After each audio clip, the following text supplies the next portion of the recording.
একজন নবজাতকের জন্মের পর মাথার একপাশে ফোলাভাব দেখা গেল, এটা কি স্বাভাবিক নাকি কোনো ইনজুরির লক্ষণ? চলুন জেনে নিই নবজাতকের সেফালোহেমাটোমা সম্পর্কে।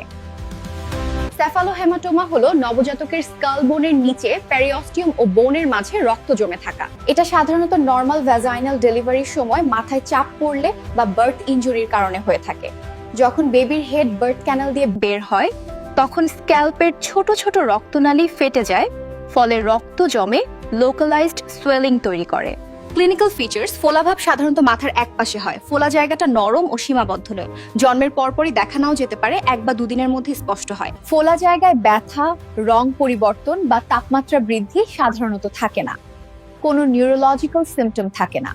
অনেকে সেফালোহেমাটোমাকে কাপুত সাকসিডিয়াম ভেবে ভুল করে, তবে পার্থক্য হলো কাপুত সাকসিডিয়াম ক্রস করে সুচার লাইন, কিন্তু সেফালোহেমাটোমা সুচার লাইন অতিক্রম করে না। ক্যাপুট কয়েক ঘন্টার মধ্যে কমে যায়, কিন্তু সেফালোহেমাটোমা সেরে উঠতে কয়েক দিন থেকে কয়েক সপ্তাহ সময় লাগে। নার্সিং ম্যানেজমেন্ট: ফোলাভাবের জায়গায় কোনো চাপ বা মালিশ দেওয়া যাবে না। ফোলা জায়গা প্রতিদিন অবজার্ভ করতে হবে, আকার, রং বা টেক্সচার পরিবর্তন হচ্ছে কিনা।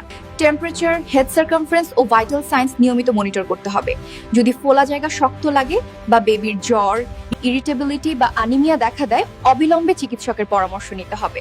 অনেক ক্ষেত্রে হেমাটোমায় রক্ত শোষিত হয়ে যায়, কিন্তু বিরলভাবে ইনফেকশন বা জন্ডিস ডেভেলপ করতে পারে, তাই ক্লোজ অবজারভেশন জরুরি। সেফালোহেমাটোমা সাধারণত হার্মলেস এবং সময়ের সাথে নিজে থেকেই সেরে যায়, তবে নার্স বা অভিভাবক হিসেবে নিয়মিত পর্যবেক্ষণ ও যথাযথ যত্নই নবজাতকের সুরক্ষার জন্য সর্বোচ্চ গুরুত্বপূর্ণ।